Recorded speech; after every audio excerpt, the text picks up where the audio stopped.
बचाव यात्रा ही समग्र महाराष्ट्रभरामध्ये ऑल इंडिया पॅन्थर सेनेचे राष्ट्रीय अध्यक्ष लोकनेता संघर्ष नायक डॉक्टर दीपक भाई केदार यांच्या नेतृत्वात ही सुरू आहे।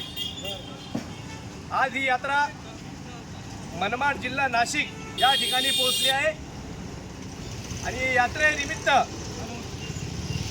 गाव खेड्यामध्ये जिल्ह्यामध्ये तालुक्यामध्ये आम्ही जातोय आणि त्या ठिकाणी एक संदेश देतोय की या इथल्या जातीवादी सरकारनी जो कट रचलाय, जो जातीमध्ये भांडण लावायचा यांनी कट रचलाय, त्यांना बळी पडू नका असा सर्व समाज बांधवांना आम्ही आव्हान करतोय। एकीकडे म्हणायचं की आम्ही आरक्षण संपवायला बसलो, एकीकडे म्हणायचं संविधान आम्ही नष्ट करायला आलो आणि एकीकडे म्हणायचं की हा देश बाबासाहेबांच्या संविधानानं चालतो। याचं सगळं राजकारण आता आम्हाला समजलेलं आहे।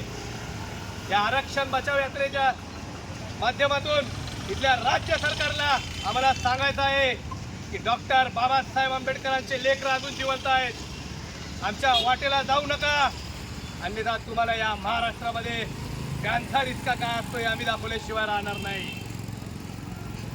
आरक्षण वर्गीकरणाच्या मुद्द्यावरून जो तुम्ही कट रचलाय, जो तुम्ही भांडण लावायचा कट रचलाय, दोन भावांमध्ये भांडण लावायचा, हे तुमचा कट आम्ही यशस्वी होऊ देणार नाही। डॉक्टर बाबासाहेब आंबेडकरांचे लेकरं अजून जिवंत आहे। अरे बिलोलीच्या नांदेडपासून ही यात्रा आम्ही चालू केली होती, त्या ठिकाणी इथल्या जातीवादी मनवादी सरकारने आमचे जिल्हाध्यक्ष असो तालुका अध्यक्ष यांना नोटीस पाठवली, 149 ची नोटीस पाठवली। अरे तुमच्या नोटिसांनी काही होणार नाही, ही पॅन्थरची अवलाद आहे। अशा कितीही नोटीस आल्या तरी ही आरक्षण बचाव यात्रा ही समग्र महाराष्ट्रामध्ये चालू राहणार आहे, हे देखील या ठिकाणाहून सांगतो। आणि इथल्या जातीवादी राज्य सरकारला इशारा देतो, देवेंद्र फडणवीस असो, मोहन भागवत असो, तुम्ही कितीही बाबासाहेबांच्या लेकरांना छळण्याचा प्रयत्न केला तर याचे परिणाम समग्र महाराष्ट्रामध्ये वेगळे होतील, एवढं लक्षात घ्या। देवेंद्र फडणवीस, तुम्ही जी दंगल घडवायचा प्रयत्न करताय महाराष्ट्रामध्ये, या RSS हा मोहन भागवत जी दंगल घडवण्याचा प्रयत्न करताय, ते दंगल हाणून पाडण्याचा हे तुमचं षडयंत्र सुद्धा आमचे लोकनेते दीपक भाई केदारांनी उद्ध्वस्त केलेलं आहे, एवढं लक्षात घ्या। तुम्हाला दंगल घडवून नेता घडवायचा आहे, या महाराष्ट्रामध्ये तुम्हाला नेता घडवायचा आहे, पण दंगल घडवून नेता अजिबात होऊ देणार नाही, हे आमच्या लोकनेता दीपक भाई केदारांनी ठणकावून तुम्हाला सांगितलं आहे। तुम्ही जातीवादी आहात, तुम्ही मनवादी आहात, हे सगळ्या महाराष्ट्रातल्या समाज बांधवांना आणि विशेषतः म्हणजे ST इथल्या सर्व घटकांना समजलेलं आहे।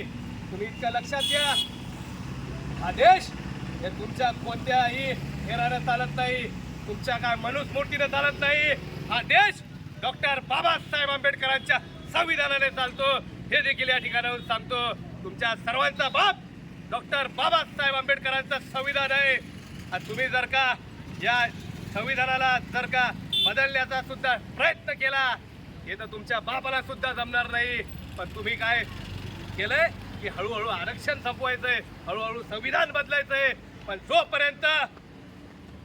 जोपर्यंत सिद्धनाथ महाराजची औलाद भीमा कोरेगावचे वारसदार जिवंत आहे, हे तुमच्या बापाला सुद्धा जमणार नाही, हे देखील या ठिकाणाहून सांगतोय। डॉक्टर बाबासाहेब आंबेडकरांचा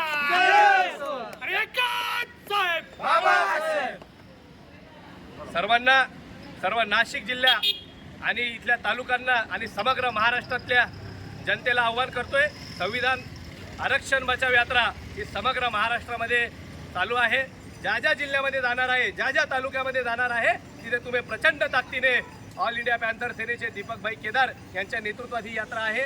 तुम्ही प्रचंड ताकदीने ज्या ज्या जिल्ह्यामध्ये ही यात्रा जाईल तिथे अतिशय ताकदीने या यात्रेचं बळ वाढवावं, एवढंच बोलतो।